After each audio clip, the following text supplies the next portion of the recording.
Un événement inédit dans l'histoire américaine. Le président Donald Trump s'est présenté aujourd'hui devant la Cour suprême des États-Unis. C'est un fait sans précédent.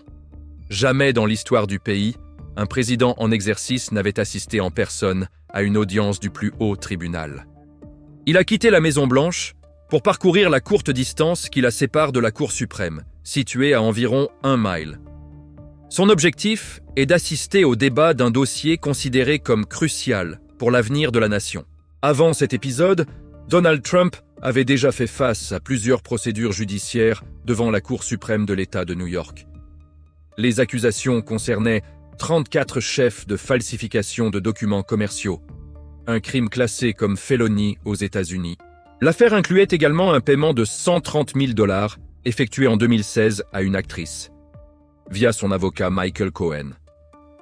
Le remboursement de ce paiement aurait été effectué par la Trump Organization, soulevant la question de l'utilisation de fonds d'entreprise. Bien qu'il ait été déclaré coupable le 10 janvier 2025, il a bénéficié d'une dispense inconditionnelle de peine, sans prison. Plusieurs observateurs avaient envisagé différentes raisons pour sa convocation, comme l'envoi de troupes en Iran sans autorisation du Congrès. D'autres évoquaient les pardons présidentiels controversés ou les discussions sur la politique migratoire. Mais aucune de ces hypothèses n'est la raison actuelle. Le dossier examiné aujourd'hui concerne une question fondamentale. Les enfants nés sur le sol américain sont-ils automatiquement citoyens des États-Unis?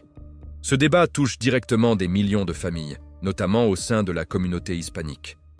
L'importance du dossier explique la présence du président dans la salle d'audience, un geste qui souligne la gravité de l'enjeu.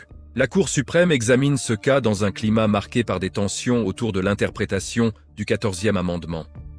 Au même moment, d'autres actualités majeures se déroulent, notamment des bombardements récents en Israël, causant des dégâts importants. Ces événements, bien que peu couverts, ajoutent à la complexité du contexte géopolitique actuel auquel le président doit faire face.